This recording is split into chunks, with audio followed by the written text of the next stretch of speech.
High মামা, দুইটা ফুচকা দাও তো। মামা, একটা ফুচকা, একটা চটপটি। চটপটি কার জন্য? আমি ফুচকা খাবো না, চটপটি খাবো। তুমি না বলেছিলে ফুচকা খাবে?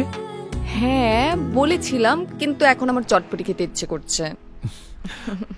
অন্তু, তুমি ফুচকা খেতে এসেছো, ফুচকাই খাবে। বাট এখন আমার ফুচকা খেতে ইচ্ছে করছে না, আমি চটপটি খাবো। না অন্তু, তুমি ফুচকাই খাবে। কেন অভি? টেস্ট চেঞ্জ হতে পারে না? না, না চাইলেই টেস্ট চেঞ্জ করা যাবে না। তোমাকে ফুচকাই খেতে হবে, আদারওয়াইজ আমার ভীষণ রাগ হবে। এতে রাগ হবার কি আছে অভি? 10 মিনিটের মধ্যে তোমার খাওয়ার টেস্ট চেঞ্জ হতে পারে, আর 2 দিন পর তুমি আমাকে বদলে ফেলতে পারো। অভি, আর ইউ ম্যাড? তুমি এসব কি বলছো?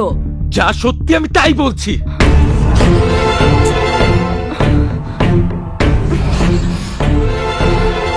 প্লিজ অভি, কাইন্ডলি পাবলিক প্লেসে কোনো সিন ক্রিয়েট করো না। আমি কিছুই খাবো না, প্লিজ লেটস গো।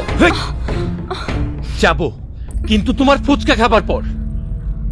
অভি, আশেপাশের ছেলেমেয়েরা আমাদের দিকে তাকিয়ে আছে, ওরা কি মনে করবে? I don't care. তুমি ফুচকা খাবে, তারপর এখান থেকে যাবো। ফুচকা দে। আমি কিছুই খাবো না, প্লিজ। তোমাকে খেতে হবে।